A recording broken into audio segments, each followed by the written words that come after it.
ট্রাম্পের নির্দেশে ভেনেজুয়েলায় মার্কিন হামলা, প্রেসিডেন্ট নিকোলাস দম্পতি আটক, নিয়ে যাওয়া হয়েছে অন্য কোনো দেশে।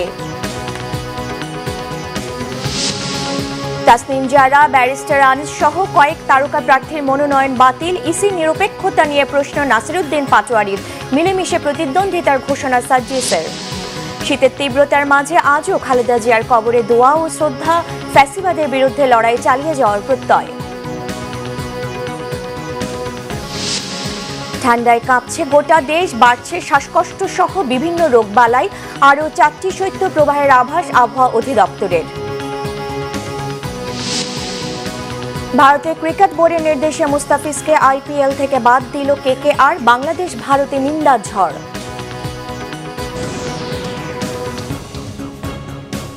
দেখছিলেন ক্রাউন সিমেন্ট সংবাদ শিরোনাম, এবার বিস্তারিত। ভেনেজুয়েলার প্রেসিডেন্ট নিকোলাস মাদুরোকে আটকের পর দেশটির বিরুদ্ধে আর কোনো পদক্ষেপ না নেওয়ার কথা জানিয়েছেন মার্কিন পররাষ্ট্রমন্ত্রী মার্কো রুবিও। এর আগে ভেনেজুয়েলায় সামরিক হামলা চালিয়ে দেশটির প্রেসিডেন্ট নিকোলাস মাদুরো ও তার স্ত্রীকে আটক করে বাইরে নিয়ে যাওয়ার দাবি করেছেন মার্কিন প্রেসিডেন্ট ডোনাল্ড ট্রাম্প। তবে মাদুরোকে কিভাবে ধরা হয়েছে বা তাকে কোথায় নিয়ে যাওয়া হয়েছে সেই বিষয়ে বিস্তারিত কিছু জানাননি মার্কিন প্রেসিডেন্ট। তবে মার্কিন পররাষ্ট্রমন্ত্রী মার্কো রুবিওর বরাত দিয়ে এক রিপাবলিকান সিনেটরের দাবি, মাদুরোকে বিচারের জন্য যুক্তরাষ্ট্রে নেওয়া হয়েছে। এদিকে মাদুরো ও তার স্ত্রী জীবিত থাকার প্রমাণ চেয়েছেন ভেনেজুয়েলার vice president Delcy Rodriguez. President Maduro বা ফার্স্ট লেডি সিলিয়া ফ্লোরেস কোথায় আছেন এ বিষয়ে ভেনেজুয়েলা সরকার এখনও কিছুই জানে না বলেও নিশ্চিত করেন তিনি। এর আগে স্থানীয় সময় শনিবার ভোর থেকে ভেনেজুয়েলার রাজধানী কারাকাসের দুটি গুরুত্বপূর্ণ সামরিক স্থাপনায় দফায় দফায় বোমা হামলা চালায় মার্কিন বাহিনী। স্থাপনা দুটির একটি হল শহরের কেন্দ্রস্থলে অবস্থিত লা কার্লোটা সামরিক বিমান ঘাঁটি, অন্যটি ফুয়ের্তে তিওনা সামরিক ঘাঁটি। সেখানেই প্রেসিডেন্ট নিকোলাস মাদুরো দীর্ঘদিন ধরে থাকেন বলে ধারণা করা হচ্ছে। বিস্ফোরণের শব্দ এতই জোরালো ছিল যে শহরের আশেপাশের এলাকাগুলো থেকেও তা শোনা গেছে। বিস্ফোরণের পর সামরিক ঘাঁটির আশেপাশের এলাকায় বিদ্যুৎ সংযোগ বিচ্ছিন্ন হয়ে পড়ে। ভেনেজুয়েলার প্রতিরক্ষা মন্ত্রী ভ্লাদিমির পাদ্রিনোদেস জুড়ে তাৎক্ষণিকভাবে সামরিক বাহিনী মোতায়েন ঘোষণা দিয়েছেন। এই হামলাকে ভেনেজুয়েলার বিরুদ্ধে সবচেয়ে বাজে আগ্রাসন হিসেবে উল্লেখ করেছেন প্রতিরক্ষা মন্ত্রী। সে সময় দেশের সবাইকে ঐক্যবদ্ধ প্রতিরোধের আহ্বানও জানিয়েছেন তিনি। মার্কিন প্রেসিডেন্ট ডোনাল্ড ট্রাম্প ভেনেজুয়েলায় স্থল অভিযানের ব্যাপারে বারবার হুমকি দিয়ে আসছিলেন। সারা দেশে প্রার্থীদের মনোনয়ন যাচাই বাছাইয়ের আজ ছিল দ্বিতীয় দিন। বিএনপির হেভিওয়েট প্রার্থীদের সবার মনোনয়নই বৈধ হয়েছে। বাতিল হয়েছে সিলেট 3 আসনে বিএনপি চেয়ারপারসনের উপদেষ্টা মোহাম্মদ আব্দুল মালিকের মনোনয়ন। চট্টগ্রামের নানা কারণে জাতীয় পার্টির ব্যারিস্টার আনিসুল ইসলাম মাহমুদ ও স্বতন্ত্র প্রার্থী ব্যারিস্টার শাকিলা ফারজানার মনোনয়ন বাতিল করা হয়েছে। প্রতিনিধিদের পাঠানো তথ্য ও ছবিতে সিরাজুম মুনির শুভর রিপোর্ট। বগুড়া 6 আসনে বিএনপির ভারপ্রাপ্ত চেয়ারম্যান তারেক রহমানের মনোনয়নপত্র বৈধ ঘোষণা করা হয়েছে। এই আসনে 5 প্রার্থীর মধ্যে 3 জনের মনোনয়ন বাতিল হয়েছে। আর বগুড়া 7 আসনে সদ্য প্রয়াত চেয়ারপারসন বেগম খালেদা জিয়ার নির্বাচনী কার্যক্রম সমাপ্ত ঘোষণা করেছে দল। ঠাকুরগাঁওয়ে মির্জা ফখরুল ইসলাম আলমগীরের মনোনয়নপত্র সহ 3টি আসনে 17 জনের মনোনয়নপত্র বৈধ ঘোষণা করা হয়েছে। স্থগিত হয়েছে 2 জনের, 1 জনের বাতিল। চট্টগ্রাম 5 আসনে স্বাক্ষরে মিল না পাওয়ায় জাতীয় পার্টির ব্যারিস্টার আনিসুল ইসলাম মাহমুদ ও 1% ভোটারের তালিকায় গরমিল থাকায় স্বতন্ত্র প্রার্থী ব্যারিস্টার শাকিলা ফারজানার মনোনয়ন বাতিল করা হয়েছে। পঞ্চগড়ের 2টি আসনে 19 জনের মধ্যে 12 জনের মনোনয়ন বৈধ ঘোষণা করা হয়েছে। পঞ্চগড় 1 আসনে বিএনপি প্রার্থী ব্যারিস্টার মোহাম্মদ নওশাদ জমির ও এনসিপির সার্জিস আলম একসঙ্গে দেশ গড়ার অঙ্গীকার করেছেন। ময়মনসিংহে 3 আসনে 5 প্রার্থীর মনোনয়ন বাতিল হয়েছে। রাজশাহীর 6টি আসনের মধ্যে 4টির মনোনয়নপত্র যাচাই বাছাই শেষে 26 প্রার্থীর মধ্যে 14 প্রার্থীর মনোনয়ন বৈধ এবং 12 প্রার্থীর মনোনয়ন বাতিল হয়েছে। বরিশালে 4 জনের প্রার্থিতা বাতিল ঘোষণা করেছেন রিটার্নিং কর্মকর্তা। এছাড়া অসঙ্গতি থাকায় 2 আসনে শরফুদ্দিন শান্টু ও 3 আসনে জাতীয় পার্টির গোলাম কিবরিয়া টিপু সহ 8 প্রার্থীর মনোনয়ন স্থগিত করা হয়েছে। সিলেট 3 আসনে বিএনপি চেয়ারপারসনের উপদেষ্টা মোহাম্মদ আব্দুল মালিকের মনোনয়নপত্র স্থগিত করা হয়েছে। সিলেট 1 আসনে এনসিপির প্রার্থী এহতেশাম হকের মনোনয়ন স্থগিত হয়েছে। রংপুর ৫ ও ৬ আসনে ৬ প্রার্থীর মনোনয়নপত্র অবৈধ ঘোষণা করা হয়েছে। বিএনপি, জামায়াত, জাতীয় পার্টি সহ কয়েক দলের ৯ প্রার্থীর মনোনয়ন বৈধ ঘোষণা করা হয়েছে। সাতক্ষীরার ৪টি আসনে ২৯ প্রার্থীর মধ্যে ১৯ জনের মনোনয়ন বৈধ এবং ১০ প্রার্থীর বাতিল করেছে জেলা রিটার্নিং কর্মকর্তা। চাঁদপুর ১ আসনে ৪ জনের মনোনয়নপত্র বৈধ ও ৩ জনের অবৈধ ঘোষণা করা হয়েছে। নারায়ণগঞ্জের 5টি আসনে যাচাই বাছাইয়ে ৩৬ জনের মনোনয়নপত্র বৈধ ও ১৬ জন প্রার্থীর বাতিল করা হয়েছে। এছাড়া গাজীপুরের ৩টি আসনে বাতিল হয়েছে ১৩ প্রার্থীর মনোনয়ন। ফরিদপুর ৪ আসনে ৫ প্রার্থীর মনোনয়নপত্র বাতিল হয়েছে। দিনাজপুর ৩ সদর আসনে বাতিল হয়েছে ১ জনের। কিশোরগঞ্জের 3টি আসনে ১০ প্রার্থীর মনোনয়নপত্র বাতিল আর ১৯ জনের বৈধ ঘোষণা করা হয়েছে। নড়াইলের 2টি আসনে ২৪ প্রার্থীর মধ্যে 3 জনের মনোনয়ন স্থগিত করা হয়েছে। সিরাজুম শুভ, বাংলা ভিশন, নিউজ ডেস্ক। বিএনপির ভারপ্রাপ্ত চেয়ারম্যান তারেক রহমানের ঢাকা 17 আসনের মনোনয়ন বৈধ। জামায়াত আমির ডাক্তার শফিকুর রহমান ঢাকা 15 আসন ও এনসিপি আহ্বায়ক নাহিদ ইসলাম ঢাকা 11 আসনের প্রার্থী হিসেবে বৈধ। ঢাকা 9 স্বতন্ত্র প্রার্থী ডাক্তার তাসনিম জারা ও ঢাকা 17 আসনের স্বতন্ত্র প্রার্থী ব্যারিস্টার এম সরওয়ারের মনোনয়ন বৈধতা পায়নি। স্বতন্ত্র প্রার্থীদের ক্ষেত্রে 1% বিধানটাই অবৈধ, অগণতান্ত্রিক এবং কালো আইন বলে অভিযোগ করেন স্বতন্ত্র প্রার্থীরা। আসমা আক্তার নুপুরের রিপোর্ট। ত্রয়োদশ জাতীয় সংসদ নির্বাচন সামনে রেখে গত সোমবার মনোনয়নপত্র জমাদানের শেষ দিন পর্যন্ত ঢাকার 20টি সংসদীয় আসনে 238 প্রার্থী মনোনয়নপত্র দাখিল করেন। যাচাই বাছাইয়ের তৃতীয় দিনে ঢাকা বিভাগীয় কমিশনারের কার্যালয়ে ঢাকা মহানগরের 13টি আসনের প্রার্থীদের মনোনয়নপত্র বাছাই করা হয়। ঢাকা আঞ্চলিক নির্বাচন কর্মকর্তার কার্যালয়ে ঢাকা 13 ও ঢাকা 15 আসনের আর ঢাকা জেলা প্রশাসকের কার্যালয়ে ঢাকা 1, 2, 3, 19 ও 20 আসনের মনোনয়নপত্র বাছাই করা হয়। হেভিওয়েট প্রার্থী বিএনপির ভারপ্রাপ্ত চেয়ারম্যান ঢাকা 17 আসনের মনোনয়ন বৈধতা পেয়েছেন। বিএনপির চেয়ারপারসনের উপদেষ্টা আব্দুস সালাম জানান, তারেক রহমান গণতন্ত্র ফিরিয়ে আনতে প্রতিজ্ঞাবদ্ধ। ইনশাআল্লাহ ঢাকা 17 জনগণ আগামী 12ই ফেব্রুয়ারি যে নির্বাচন, সেই নির্বাচনে বিপুল ভোটে আমাদের নেতা দেশনায়ক তারেক রহমানকে তারা বিপুল ভোটে নির্বাচিত করবে এবং আগামী নির্বাচনের পরে তিনি এই দেশের প্রধানমন্ত্রী হিসেবে দায়িত্ব নিয়ে ইনশাআল্লাহ বাংলাদেশে গণতন্ত্র আবার ফিরিয়ে আনবেন। একই আসনের জামায়াতের প্রার্থী ডাক্তার SM খালেদুজ্জামান মনোনয়ন বৈধতা পেয়ে জানান, তারেক রহমানকে কোনো চ্যালেঞ্জ মনে করছেন না। আমরা আগামীতে একটি স্বচ্ছ বাংলাদেশ দেখতে চাই। নোংরা পলিটিক্স যেমন দেখতে চাই না, নোংরা কোনো সরকারি অফিস দেখতে চাই না, নোংরা কোনো পরিবেশ আমরা দেখতে চাই না। আগামীর জেনারেশনের জন্য আমরা একটি সুন্দর বৈষম্যহীন সুশৃঙ্খল বাংলাদেশ গড়ব, যেখানে সকলে তার মর্যাদার অধিকার নিয়ে বসবাস করবে এবং প্রত্যেকেই একটি মানসম্মত জীবনযাপন করবে ইনশাআল্লাহ। ঢাকা 15 আসনের জন্য জামায়াতে ইসলামীর আমির ডাক্তার শফিকুর রহমান ও বিএনপি প্রার্থী শফিকুল ইসলাম খানকে বৈধতা দেয়া হয়েছে। এনসিপি আহ্বায়ক নাহিদ ইসলাম ঢাকা 11 আসনে বৈধতা পেয়েছেন। 12 দলীয় জোট থেকে তিনি প্রার্থী হয়েছেন। ঢাকা 8 আসনে বৈধতা পেয়েছেন দলের অন্যতম নেতা নাসির উদ্দিন পাটোয়ারি। ঢাকা 6 আসনে মনোনয়ন বৈধতা পেয়েছেন বিএনপি মনোনীত প্রার্থী ইশরাক হোসেন।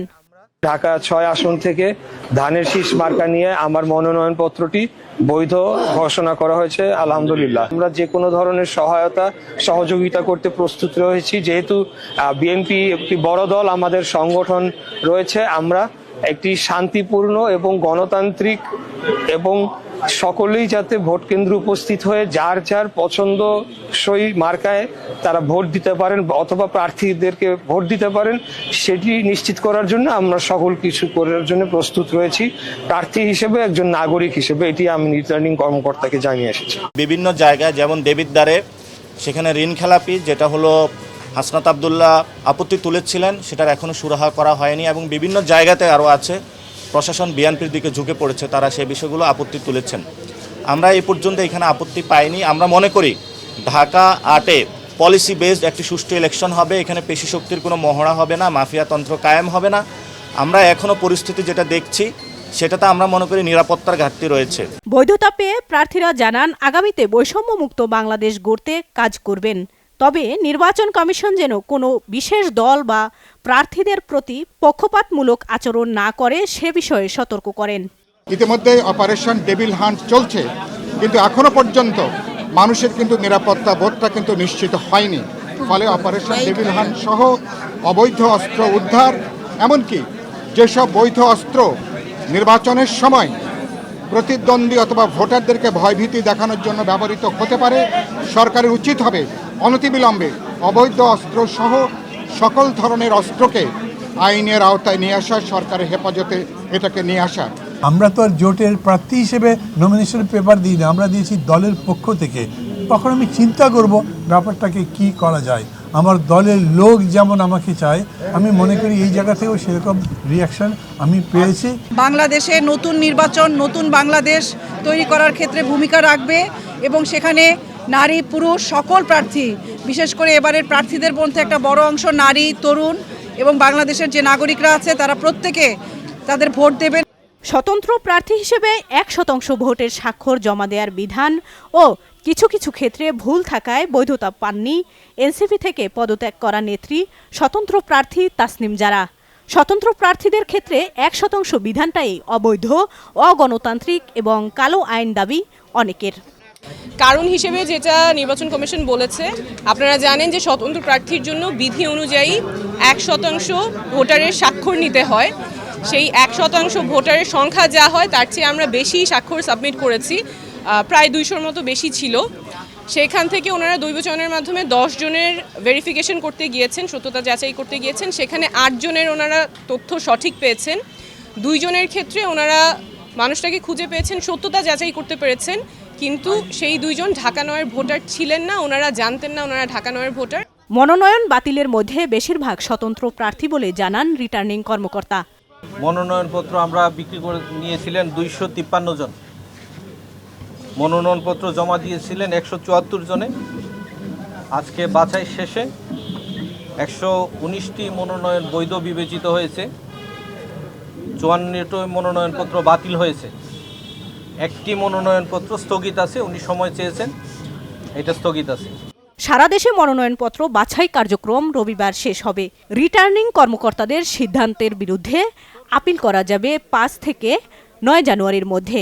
আপিল নিষ্পত্তি হবে 18 জানুয়ারি। আসমা আক্তার নূপুর, বাংলা ভিশন, ঢাকা।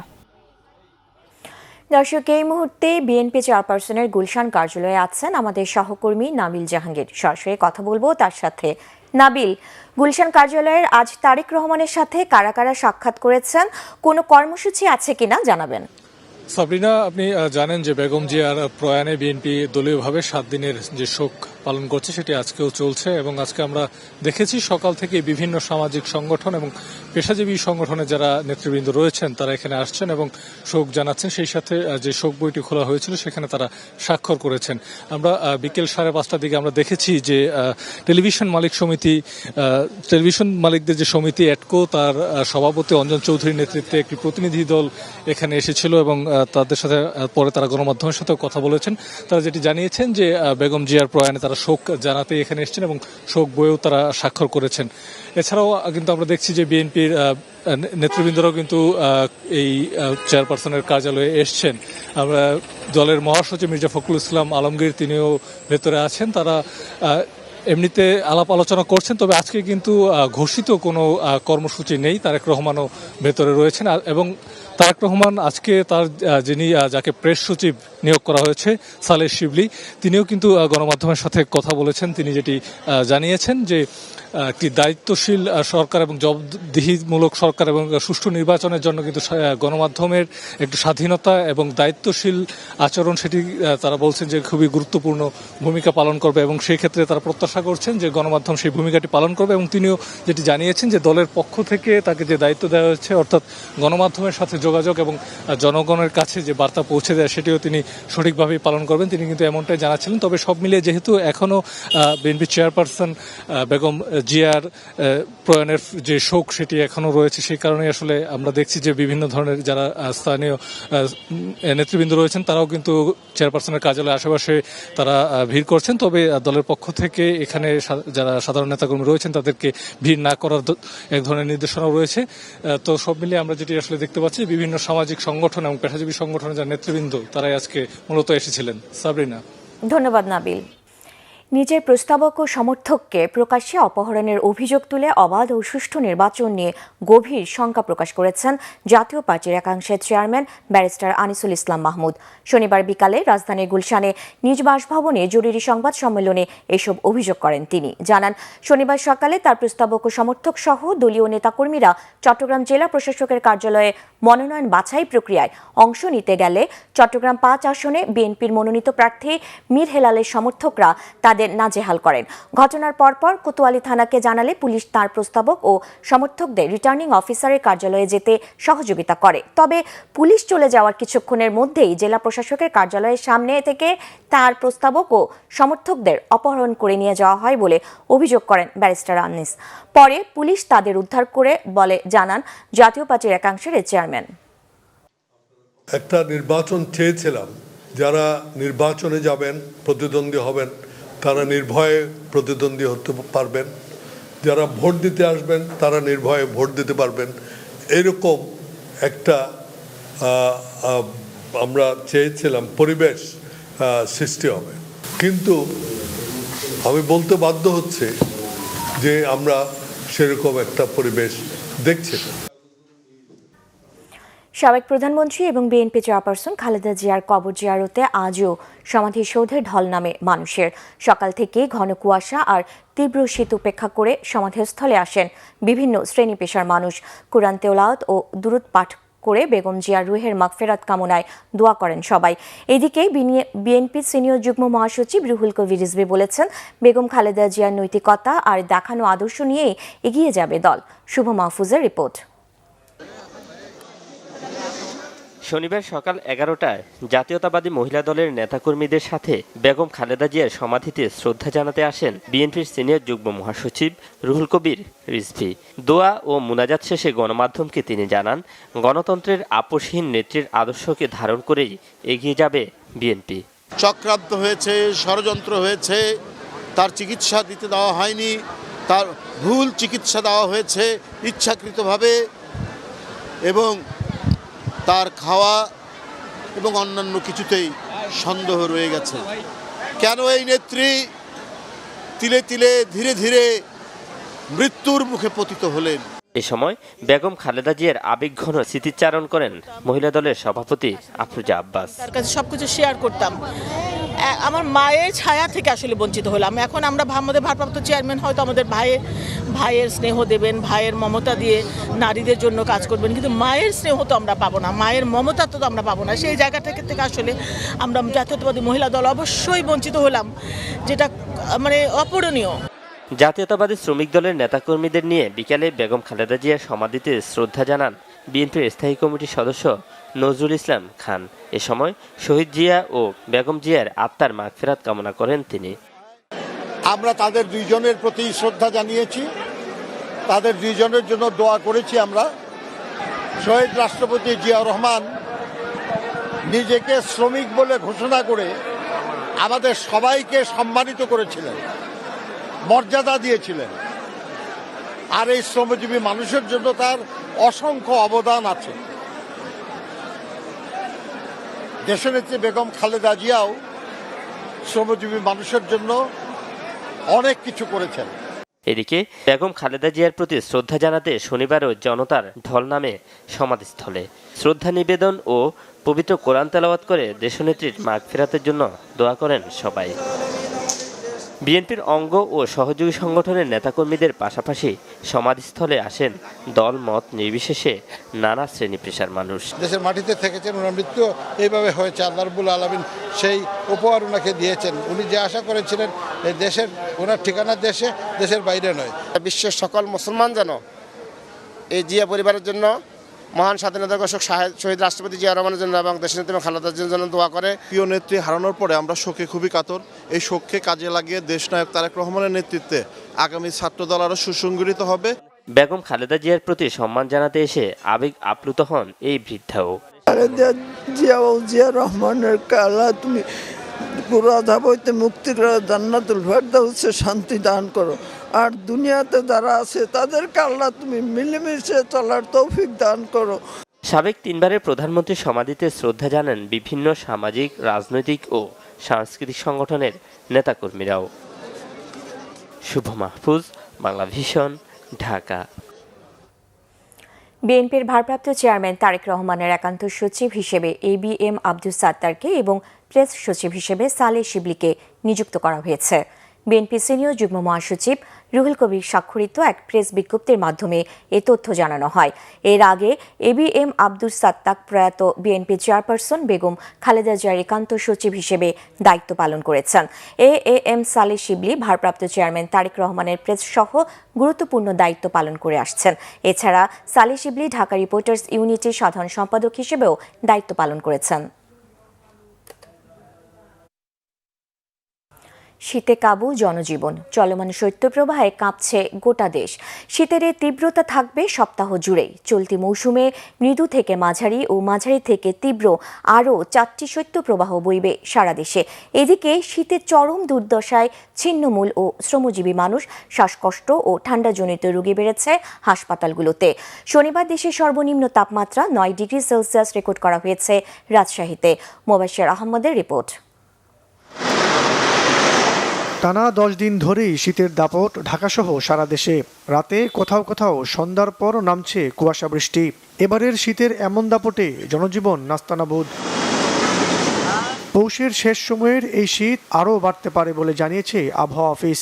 2 থেকে 3টে মৃদু থেকে মাঝারি ধরনের শৈত্যপ্রবাহ এবং 1 থেকে 2টি তীব্র শৈত্যপ্রবাহ, মাঝারি থেকে তীব্র শৈত্যপ্রবাহ বয়ে যাওয়ার সম্ভাবনা রয়েছে।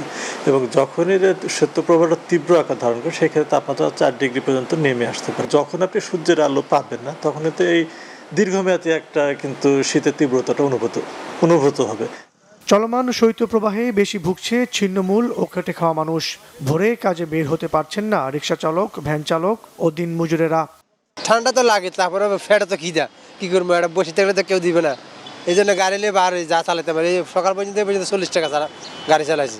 খোলা আকাশের নিচে আশ্রয় নেওয়া মানুষের শীত নিবারণের চেষ্টা খড়কুটো জ্বালিয়ে।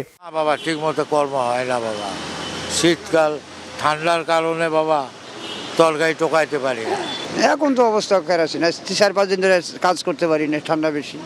এদিকে শীতের তোরে বাড়ছে রোগবালাই। রাজধানীর বক্ষব্যাধি হাসপাতালের বহির্বিভাগে অ্যাজমা, নিউমোনিয়া ও কোল্ড ডায়রিয়ার রোগী বেড়েছে। তো অন্য সিজনের চাইতে এই সিজনে এই শ্বাসজনিত রোগীদের সংখ্যা অনেকাংশে বেড়ে যায়। এমনিতে আমাদের আউটডোরে দেখা যাচ্ছে যে 1200 থেকে 1500 এই রেঞ্জের রোগী থাকছে। ঢাকা শহর বা অন্যান্য বিভাগীয় শহরগুলিতে গাড়ির ধোঁয়া, রাস্তার কাজকর্ম হচ্ছে, যার ফলে পলিউশনও কিন্তু বেড়ে যায়। ঠান্ডাজনিত রোগ এড়াতে নিয়মিত মাস্ক পরার পাশাপাশি ধুলাবালি ও সকালের ঘন কুয়াশা এড়িয়ে চলার পরামর্শ চিকিৎসকদের। মোবাশ্বের আহমেদ, বাংলা ভিশন, ঢাকা।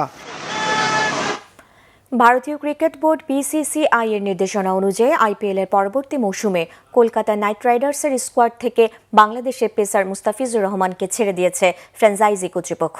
শনিবার মুস্তাফিজুর রহমানকে KKR স্কোয়াড থেকে ছেড়ে দিতে নির্দেশ দেয় BCCI। বোর্ড সচিব দেবজিৎ সাইকিয়া বলেন, সাম্প্রতিক পরিস্থিতি বিবেচনায় এই সিদ্ধান্ত নেওয়া হয়েছে।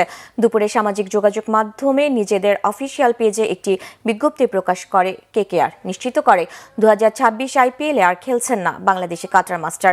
এর আগেই নিজেদের সোশ্যাল মিডিয়ায় মুস্তাফিজ সংক্রান্ত আগের সমস্ত পোস্ট, ছবি ও ভিডিও সরিয়ে ফেলে ফ্র্যাঞ্চাইজিটি। বিজ্ঞপ্তিতে আরও বলা হয়, IPL এর নিয়ম অনুসারে বোর্ড কলকাতা নাইট রাইডার্সকে মুস্তাফিজের বদলে আরেকজন ক্রিকেটারকে নেওয়ার অনুমতি দেবে। মুস্তাফিজকে বাদ দেওয়ার ঘটনার কড়া সমালোচনা করেছেন ভারতের সাবেক স্বরাষ্ট্রমন্ত্রী শশী থারুর সহ সাবেক ক্রিকেটাররা। এদিকে মুস্তাফিজ ইস্যুতে আজ রাত 9:30টায় জরুরি সভা ডেকেছে Bangladesh cricket board. Mustafizur Rahman is a cricketer. He has nothing to do with any of these things. He's not personally accused of any hate speech or any attacks or even condoning or defending any of these attacks or anything like that. He's just a sportsman. So I think mixing these two things up is simply not fair. আমাদের counterpart হচ্ছে BCCI এবং আমরা ICC এর আন্ডারে event খেলি। আর মুস্তাফিজুর রহমান ফ্রান্সে cricket খেলতে যাওয়া ছিল, এইটুকু ইনফরমেশন আমাদের কাছে আছে। আর এরপরে কোনো অফিসিয়াল স্টেটমেন্ট বা ইনফরমেশন আমরা পাই না। পরে আমরা আপনাদের সাথে যোগাযোগ। আমি একটা কুইক অ্যান্সার করছি এখানে, একটা শর্ট, যেটা হচ্ছে যে বিশ্বকাপ অর্গানাইজ করছে ICC পোস্ট ইন্ডিয়া। তো আমাদের যদি কোনো কোথাও যোগাযোগ করতে হয় সেটা আমরা ICCর সাথে। পরাজিত শক্তির বাধা পেরিয়ে সুষ্ঠু নির্বাচনের লক্ষ্যে এগিয়ে যেতে হবে জানিয়েছেন তথ্য ও জলবায়ু পরিবর্তন বিষয়ক উপদেষ্টা সৈয়দা রিজওয়ানা হাসান। সকালে সিলেট প্রেস ক্লাবে পিআইবি আয়োজিত নির্বাচন বিষয়ক প্রশিক্ষণের উদ্বোধন শেষে তিনি এই কথা বলেন। রিজওয়ানা হাসান বলেন, ভোটের সময় বিভিন্ন জায়গায় কিছুটা রাজনৈতিক উত্তেজনা থাকতে পারে, তা প্রশমনে সরকার কাজ শুরু করেছে। উপদেষ্টা বলেন, গণঅভ্যুত্থানের মাধ্যমে অপশক্তি প্রতিহত হয়েছে, বাকি চ্যালেঞ্জগুলোও সরকার মোকাবেলা করতে পারবে। এদিকে দুপুরে সিলেট লিডিং ইউনিভার্সিটি চতুর্থ সমাবর্তনে সৈয়দা রিজওয়ানা হাসান বলেন, সরকার হাদির বিচারের জন্য প্রতিশ্রুতিবদ্ধ। এই সরকারের সময়ই হাদি হত্যার বিচার হবে। সমাবর্তনে 4 অনুষদের প্রায় 6000 গ্র্যাজুয়েটকে ডিগ্রি দেওয়া হয়। পররাষ্ট্র উপদেষ্টা মোহাম্মদ তৌহিদ হোসেন বলেছেন, বিচার নিয়ে তাড়াহুড়ার সুযোগ নেই। সরকার চেষ্টা করছে হাদি হত্যায় জড়িতদের ফিরিয়ে আনতে। শনিবার মুন্সিগঞ্জে জুলাই আন্দোলনে শহীদদের স্মরণে বিভিন্ন কর্মসূচিতে অংশ নেন পররাষ্ট্র উপদেষ্টা। পরে দুপুরে জেলা প্রশাসকের কার্যালয়ের সম্মেলন কক্ষে জেলার বিভিন্ন সরকারি দপ্তরের প্রধানদের সাথে মতবিনিময় শেষে সাংবাদিকদের প্রশ্নের উত্তরে এসব কথা বলেন উপদেষ্টা। হাদি হত্যার বিষয়ে তিনি বলেন, সরকার এখনো শতভাগ নিশ্চিত হয়ে বলতে পারছে না আসামিরা কোথায় আছে। খবর পাওয়া গেছে তারা সম্ভবত পার হয়ে গেছে। সুনির্দিষ্ট জায়গা চিহ্নিত করা গেলে বলা যেত ভারতেই আছে তারা। এর আগে তিনি মুন্সিগঞ্জ শহরের দক্ষিণ কোটগাঁওয়ে অবস্থিত জুলাই শহীদ স্মৃতিস্তম্ভে শহীদ পরিবারের সদস্যদের সঙ্গে নিয়ে পুষ্পস্তবক অর্পণ করেন। বিএনপি চেয়ারপারসন খালেদা জিয়ার মৃত্যুতে জাতীয় শোক থাকায় 2 দিন পর পর্দা উঠল 30তম ঢাকা আন্তর্জাতিক বাণিজ্য মেলা 2026-এর। পূর্বাঞ্চলের মেলার স্থায়ী ভেন্যুতে শনিবার বাংলাদেশ চায়না ফ্রেন্ডশিপ এক্সিবিশন সেন্টারে মেলার উদ্বোধন করেন বাণিজ্য উপদেষ্টা শেখ বশিরউদ্দিন। মাসব্যাপী মেলার প্রতিদিন সকাল 9টা থেকে রাত 9টা পর্যন্ত কার্যক্রম চলবে। এবারের আসরে ভারত, তুরস্ক, সিঙ্গাপুর, হংকং, ইন্দোনেশিয়া এবং মালয়েশিয়ার 11টি প্রতিষ্ঠান অংশ নিচ্ছে। বিভিন্ন ক্যাটাগরির 327টি দেশীয় উৎপাদক, রপ্তানিকারক প্রতিষ্ঠান এবং সাধারণ ব্যবসায়ী প্রতিষ্ঠানকে স্টল বরাদ্দ দেওয়া হয়েছে। এবার মেলায় পলিথিন ব্যাগ ও প্লাস্টিকের ব্যবহার নিষিদ্ধ করা হয়েছে। বিকল্প হিসেবে হ্রাসকৃত মূল্যে পরিবেশ বান্ধব শপিং ব্যাগ সরবরাহ করছে বস্ত্র ও পাট মন্ত্রণালয়। মেলার মাধ্যমে বাংলাদেশের ব্র্যান্ড ইমেজ শক্তিশালী হয় এবং দেশের সম্পর্কে ইতিবাচক ধারণা তৈরি হয়। ঢাকা আন্তর্জাতিক বাণিজ্য মেলা দীর্ঘদিন ধরে এমন একটি প্ল্যাটফর্ম হিসেবে কাজ করছে যা পণ্যের উৎপাদককে ভোক্তার সঙ্গে, উদ্যোক্তাকে বিনিয়োগকারীর সঙ্গে এবং বাংলাদেশকে বিশ্ব বাজারের সঙ্গে সংযুক্ত করে চলছে। সড়ক পরিবহন ও সেতু উপদেষ্টা মোহাম্মদ ফাউজুল কবির খান বলেছেন, চাইলেই ব্যাটারি চালিত রিকশা উঠিয়ে দেওয়া যায় না। সকালে রাজধানীর আফতাবনগর এলাকায় ঢাকা উত্তর সিটি কর্পোরেশন আয়োজিত 3 চাকার স্বল্প গতির ব্যাটারি চালিত রিকশার পরীক্ষামূলক কর্মসূচি উদ্বোধন করেন তিনি। এই সময় রাজধানী ঢাকায় রাস্তার বেহাল দশা তুলে ধরেন উপদেষ্টা। একই সাথে সকল সড়ক কাজে লাগিয়েই শহরের উন্নয়ন করার কথা বলেন তিনি। মন চাইলেই সব রিকশা বন্ধ করে দেওয়া যায় না, তাদেরও পরিবার পরিজনের কথা চিন্তা করতে হবে বলেও জানান ফাউজুল কবির খান। দ্রুতই অটো রিকশার মতো বাস সার্ভিসও চালু করার কথা জানান এই উপদেষ্টা। বিএনপি চেয়ারপারসন ও সাবেক প্রধানমন্ত্রী প্রয়াত বেগম খালেদা জিয়ার জন্য খোলা শোক বইয়ে শোক বার্তা লিখে স্বাক্ষর করেছেন বেসরকারি টেলিভিশন চ্যানেল মালিকদের সংগঠন অ্যাটকো সভাপতি অঞ্জন চৌধুরী ও মহাসচিব আব্দুস সালাম। সন্ধ্যায় বিএনপি চেয়ারপারসনের গুলশান কার্যালয়ে গিয়ে শোক বইয়ে স্বাক্ষর করেন তারা। পরে সাংবাদিকদের প্রশ্নের জবাবে সংগঠনের সভাপতি বলেন, বেগম খালেদা জিয়ার প্রয়াণে তার পরিবারের প্রতি সমবেদনা জানানো হয়েছে। এছাড়া তার পরিবার দ্রুত শোক কাটিয়ে উঠে সুন্দর বাংলাদেশ উপহার দিবেন, এমনটাই প্রত্যাশা সংগঠনটির। এ সময় বিএনপি চেয়ারপারসনের কার্যালয়ে উপস্থিত দলের মহাসচিব মির্জা ফখরুল ইসলাম আলমগীর সাথে অনানুষ্ঠানিক বৈঠক হয়েছে জানিয়ে অ্যাটকো সভাপতি বলেন, নির্বাচন নিয়ে কোনো কথা হয়নি। দেশবাসী বলবো যে একটা শোকের মধ্যে দিয়ে যাচ্ছে। তো আমরা অ্যাসোসিয়েশন অফ টেলিভিশন ওনার্স অ্যাটকো প্রতিনিধি আমরা এখানে এসেছি, আমাদেরও অফিসিয়ালি সমবেদনা জানানো, যদিও আমরা আমাদের টেলিভিশনের মাধ্যমে জানিয়েছি, কিন্তু আজকে আমরা পার্টি অফিসে এসে যে কন্ডোলেন্স বইটা আছে ওখানে আমাদের মনের কথা কিভাবে আমরা তাকে উপলব্ধি করি বা করেছি সেটাই প্রকাশ করা এবং তার পরিবারের প্রতি আমাদের সমবেদনা থাকবে সেটাও আমরা লিখেছি এবং আগামী দিনে হয়তো আমরা একটা সুন্দর বাংলাদেশ দেখতে পাবো। অভ্যন্তরীণ বিষয়ে যুক্তরাষ্ট্র বা মার্কিন প্রেসিডেন্ট ডোনাল্ড ট্রাম্পের হস্তক্ষেপ মেনে নেবে না ইরান। তেহরানে চলমান বিক্ষোভে সরকার গুলি চালালে যুক্তরাষ্ট্র বিক্ষোভকারীদের উদ্ধারে এগিয়ে আসবে। প্রেসিডেন্ট ট্রাম্পের এমন মন্তব্য উস্কানিমূলক বলে নিন্দাও জানিয়েছে ইরান। শুক্রবার এক বিবৃতিতে ইরানের পররাষ্ট্র মন্ত্রণালয় জানায়, প্রেসিডেন্ট ট্রাম্পের এই ধরনের আচরণ শুধু আন্তর্জাতিক আইনের স্পষ্ট লঙ্ঘন নয়, এটি ইরানের সার্বভৌমত্বের জন্য হুমকি এবং সাধারণ জনগণকে সহিংসতা ও সন্ত্রাসবাদে প্ররোচনা দেওয়ার সমান। প্রেসিডেন্ট ট্রাম্পের এই মন্তব্যের জেরে জাতিসংঘের কাছে চিঠি দিয়েছে তেহরান। চিঠিতে ইরানের জাতিসংঘের রাষ্ট্রদূত আমির সাইদ ইরাভানি বিক্ষোভ নিয়ে প্রেসিডেন্ট ট্রাম্পের মন্তব্যের নিন্দা জানাতে জাতিসংঘের মহাসচিব এবং জাতিসংঘ নিরাপত্তা পরিষদের কাছে আহ্বান জানিয়েছেন। গত সপ্তাহে তেহরানের খোলা বাজারে মার্কিন ডলারের বিপরীতে ইরানের রিয়ালের মান রেকর্ড সর্বনিম্ন স্তরে নেমে আসে। এর পরপরই দেশ জুড়ে বিক্ষোভ ও ধর্মঘট শুরু করে বাসিন্দারা। শুক্রবার টানা ৬ষ্ঠ দিনের বিক্ষোভে পুলিশের সাথে বিক্ষোভকারীদের ধাওয়া পাল্টা ধাওয়া ও সংঘর্ষের ঘটনা ঘটে। এতে অনেকে হতাহত হলে প্রেসিডেন্ট ট্রাম্প বিক্ষোভকারীদের পক্ষ নিয়ে কথা বলার পর দুই দেশের মধ্যে নতুন করে উত্তেজনা শুরু হয়। সংবাদ শেষ করব ক্রাউন 7 শিরোনামগুলো আরেকবার জানিয়ে। ট্রাম্পের নির্দেশে ভেনেজুয়েলায় মার্কিন হামলা, প্রেসিডেন্ট নিকোলাস দম্পতি আটক, নিয়ে যাওয়া হয়েছে অন্য কোনো দেশে। তাসনিম জারা, ব্যারিস্টার আনিস সহ কয়েক তারকা প্রার্থীর মনোনয়ন বাতিল। ইসির নিরপেক্ষতা নিয়ে প্রশ্ন। নাসির উদ্দিন পাটোয়ারির মিলেমিশে প্রতিদ্বন্দ্বিতার ঘোষণা সার্জিসের। শীতের তীব্রতার মাঝে আজও খালেদা জিয়ার কবরে দোয়া ও শ্রদ্ধা, ফ্যাসিবাদের বিরুদ্ধে লড়াই চালিয়ে যাওয়ার প্রত্যয়। ঠান্ডায় কাঁপছে গোটা দেশ, বাড়ছে শ্বাসকষ্ট সহ বিভিন্ন রোগবালাই। আরও 4টি শৈত্যপ্রবাহের আভাস আবহাওয়া অধিদপ্তরের। বিসিসিআই নির্দেশে মুস্তাফিজকে আইপিএল থেকে বাদ দিল কেকেআর। বাংলাদেশ ভারতে নিন্দার ঝড়।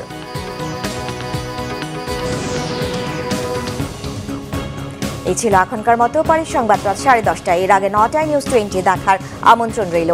এতক্ষণ সাথে থাকায় ধন্যবাদ।